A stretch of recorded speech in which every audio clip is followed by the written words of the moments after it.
Hello everyone. तो कैसे हैं आप सब लोग? उम्मीद है बढ़िया ही होंगे। मेरा नाम है बेटा मानव शर्मा और आज हम पढ़ने वाले हैं केमिस्ट्री का एक और नया टॉपिक जिसका नाम है प्रॉपर्टीज ऑफ इथेनॉल। ठीक, प्रॉपर्टीज ऑफ इथेनॉल। अगर हम बात करें बेटा प्रॉपर्टीज ऑफ इथेनॉल की तो सबसे पहले हम ये जानते हैं कि प्रॉपर्टीज ऑफ इथेनॉल में हम जो वर्ड है इथेनॉल, इसका मतलब क्या होता है इथेनॉल का। तो आधे बच्चे कहते हैं सर इथेनॉल अल्कोहल, शराब, दारू जो भी है। आधे लोग के दिमाग में यही आता है इथेनॉल सुन के, बस क्या आएगा दिमाग में कि शराब है, दारू है, ये भी है, एटसेट्रा है, वो है। परंतु बेटा ऐसा नहीं है। जब इथेनॉल की हम बात करते हैं, एथेनॉल का एक कार्बन कंपाउंड है, उसका एक अलग स्ट्रक्चर है, अलग फंक्शन है, सारे काम अलग अलग हैं। एल्कोहल नहीं होता जो इथेनॉल है, वो आप एल्कोहल नहीं कह सकते, प्योरीफाई एल्कोहल नहीं होता वो। ठीक, इथेनॉल अलग चीज है, एल्कोहल एक अलग चीज है। आवाज जो बोलो सर दुकान पे मिलती है वो अल्कोहल है या इथेनॉल है, वो बेटा अल्कोहल है ना कि इथेनॉल। इथेनॉल जो प्योर आती है वो लेबोरेटरीज में आती है, आपको यहाँ बाहर दुकान पे नहीं प्रोवाइड की जाती और ना आपको यहाँ वो मिलेगी। क्लियर है इतनी बात? चलो आइए सबसे पहले स्टार्ट करते हैं बेटा हमारा टॉपिक जिसका नाम है प्रॉपर्टीज ऑफ इथेनॉल। तो सबसे पहले देखते हैं प्रॉपर्टीज इथेनॉल की। तो आइए स्टार्ट करते हैं। हाँ जी बच्चा, तो सबसे पहली प्रॉपर्टी हमारे लिए है कलरलेस। कौन सी प्रॉपर्टी? कलरलेस की। इथेनॉल होता है सर कलरलेस। अब सर आधे बोलेंगे हमारी दुकानों पे तो सर ब्राउन कलर का मिलता है, ब्लू कलर का मिलता है, येलो मिलता है, ग्रीन मिलता है, फिर वो क्या है बेटा? वो शराब है ना कि इथेनॉल। इथेनॉल एक प्योर प्योर सबस्टेंस है जो कि वो नहीं होता। क्लियर है?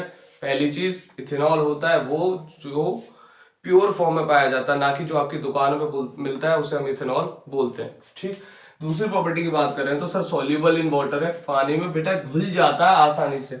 अब आधे वो सोचेंगे हाँ सर घुल तो जाता है, अरे गधों, जो भी समझो तुम, ठीक है घुल जाता है जो तुम्हारी समझ में है। ठीक है, liquid at room temperature. Room temperature पर कैसा होता है? लिक्विड की फॉर्म में पाया जाता है। लिक्विड की फॉर्म में पाया जाता है, इसका मतलब क्या बेटा? इसका जो बॉइलिंग पॉइंट होता है वो 78 डिग्री सेल्सियस होता है, यानी कि जो हमारा वाटर का बॉइलिंग पॉइंट है 100 डिग्री सेल्सियस उससे भी कम पाया जाता है इसका बॉइलिंग पॉइंट। क्लियर है इतनी सी बात? अच्छा, अगला पॉइंट पढ़े तो बर्निंग टेस्ट होता है और प्लीजेंट स्मेल होती है। सर इसका बर्निंग टेस्ट, अब आधे क्या सोचेंगे सर को कैसे पता इसका टेस्ट बर्निंग है? अरे कर, मैं बिल्कुल प्योर हूँ, मेरे को नहीं पता, मैंने टेस्ट वेस्ट कुछ नहीं किया भाई। हाँ मैं तो बिल्कुल प्योर हूँ, मेरे को नहीं पता। बस ऐसा है कि बोलते हैं लोग, मुझे क्या पता, बोलते हैं लोग कि टेस्ट है, साइंस ने बोल रखा है तो मैं बोल रहा हूँ कि इसका बर्निंग टेस्ट होता है। अब बात करें सर प्लीजेंट स्मेल की, हाँ सूंघा कई बार है लेबोरेटरीज में, तो इसकी स्मेल सर, अब आधे बोलेंगे सर प्लीजेंट स्मेल कहाँ होती, बदबू तो आती है। एक दिन हमारी पड़ोसन पी के आ गई कि सर हम उसके मुंह से तो बदबू आ रही थी। अब आप बोल रहे हो सर प्लीजेंट स्मेल, गधों, ये इथेनॉल की बात कर रहा हूँ, वो कुछ और है। पहले भी बताया था फिर बता रहा हूँ, आया कुछ समझ कि ये इथेनॉल है। इथेनॉल का दूसरा नाम बेटा क्या होता है? Ethyl alcohol. कहीं आप पड़ोसन को घुसा के चल रहा है, आया समझ? ठीक, आगे बढ़ते हैं। हाँ जी बच्चे, अब सबसे पहले हम रिएक्शन पढ़ने वाले हैं इथेनॉल की। कैसी reactions? Chemical reaction. Chemical reaction में सबसे पहली रिएक्शन जो हम पढ़ने वाले हैं वो रिएक्शन है बेटा कौन सी? Reaction with sodium. Reaction with sodium. Reaction with sodium. Reaction with sodium. Reaction with sodium की जब बेटा हम बात करते हैं, रिएक्शन विद सोडियम की जब हम बात करते हैं तो सर एक चीज हमें पता है कि जब रिएक्शन किसकी, याद रखना, इथेनॉल जब रिएक्ट होता है सोडियम के साथ, यानी कि when ethanol react with sodium to form, क्या बनाता है बेटा? क्या बनाता है? हाइड्रोजन गैस, यानी कि H2 गैस हमेशा रिलीज होती है जब भी रिएक्शन सोडियम के साथ होती है इथेनॉल की। यानी कि बोल सकते हैं हम C2H5OH रिएक्ट विद सोडियम, यहां फॉर्म करता है क्या? C2H5O Na O negative plus H2। Clear है इतना? ये रिएक्ट करता, अगर इसके साथ रिएक्ट करेगा तो ये हमेशा ये बनाएगा और इसके साथ क्या? हाइड्रोजन गैस हमेशा रिलीज होगी और इसे हम क्या बोलते हैं? Sodium, sodium ethoxide. क्या बोलेंगे बेटा? Sodium ethoxide. ये तो आप जानते हो इथेनॉल है, इथेनॉल कह लो या इथाइल अल्कोहल कह लो, ये हमारा सोडियम और ये हाइड्रोजन गैस हमारी रिलीज हो रही है। ठीक है, रिएक्शन बैलेंस नहीं है, इस रिएक्शन को आप बैलेंस कर लीजिएगा। क्लियर है? ठीक, अगली प्रॉपर्टी की तरफ बढ़ते हैं। हाँ जी बच्चा, हमारे लिए दूसरी रिएक्शन क्या है? हमारी दूसरी रिएक्शन है बेटा reaction with oxygen. Reaction with oxygen यानी C2H5OH यानी कि इथेनॉल की रिएक्शन हम किसके साथ कराएंगे? ऑक्सीजन के साथ। सबसे पहले हम ये समझते हैं बेटा, जो इथेनॉल है यानी कि जो इथेनॉल है बेटा वो एक गुड फ्यूल है। गुड फ्यूल है, इथेनॉल एक गुड फ्यूल की तरह यूज किया जाता है। फ्यूल मतलब सर ईंधन की तरह यूज किया जाता है। क्या गाड़ियों में भी यूज होता है? हाँ बेटा, कई बार पहाड़ी इलाकों पे उनकी पेट्रोल जम जाती है क्योंकि इसका इसका जो वो है क्या फ्रीजिंग पॉइंट वो बहुत ज्यादा लो है, जिसके कारण इसको पेट्रोल के साथ मिक्स करके गाड़ियों में डाला जाता है पहाड़ी इलाकों में, ताकि पेट्रोल जम ना सके। क्लियर है इतनी सी बात? इसको हम गुड फ्यूल बोलते हैं, ये बहुत अच्छा फ्यूल है, जलाने की भी काम आता है। तो सर C2H5OH की रिएक्शन जब हम किसके साथ कराएंगे?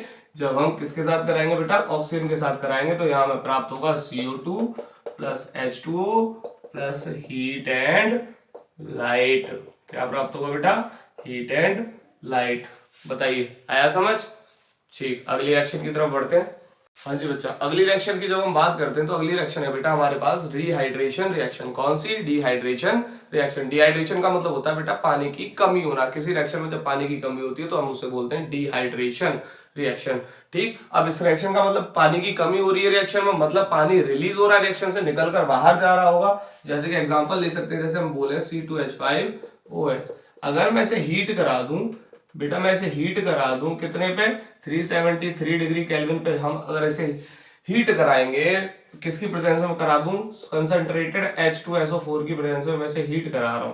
ठीक, तो क्या होगा बेटा, यहाँ पे क्या फॉर्म होगा? तो इधर से जो है एक हाइड्रोजन का मॉलिक्यूल यहां से निकलेगा और OH यहां से निकल जाएगा। ठीक, तो यहां बचेगा हमारे पास CH2 डबल बॉन्ड CH2, और जो रिलीज होकर निकलेगा HOH यानी कि बनाएंगे H2O। क्या बनाएंगे? H2O। वही H2 का मॉलिक्यूल निकलकर बाहर चला जाएगा यानी रिलीज हो जाएगा रिएक्शन से। बताइए, आया समझ? ठीक है, अगला बढ़ते हैं। हाँ जी बच्चा, अगर हम पढ़ने वाले हैं यूजेस ऑफ इथेनॉल के बारे में। किसके बारे में? Uses of ethanol. Uses of ethanol में बेटा सबसे पहले देखो यूज कहाँ होता है, कहाँ पे होता है बेटा? फ्यूल्स में। मैंने अभी तुम्हें थोड़ी देर पहले बताया था फ्यूल में यूज होता है। फ्यूल मतलब गाड़ी वगैरह में यूज कर लेते हैं हम इसे एज अ सॉल्वेंट की तरह। ठीक है, दूसरा बात करें बेटा मेडिसिन में। मेडिसिन में कैसे यूज होता है बेटा? जैसे जितनी भी कफ सिरप्स आती हैं, जितनी भी कफ सिरप्स आती हैं उन सब में इथेनॉल की मात्रा होती है। ठीक है, अगला बात करें हम अल्कोहलिक ड्रिंक्स। बेटा अल्कोहलिक ड्रिंक्स में भी इसकी मात्रा होती है, यानी इथेनॉल की मात्रा होती है। अगला देखो यूजेस इन लैब्स। यूजेस इन लैब्स। लैब्स में कहां पर सर यूज किया जाता है बेटा? लैब्स में एज अ सॉल्वेंट। कैसा? As a solvent. सॉल्वेंट किसी चीज को मिलाने के लिए हम लैब्स में से लैबोरेटरीज में यूज करते हैं। अगला बात करें सर एंटीसेप्टिक। अब सर एंटीसेप्टिक की तरह कहां यूज होता है बेटा? एंटीसेप्टिक की तरह यूज होता है, आपने पढ़ा हो कहीं, टिंचर ऑफ आयोडीन।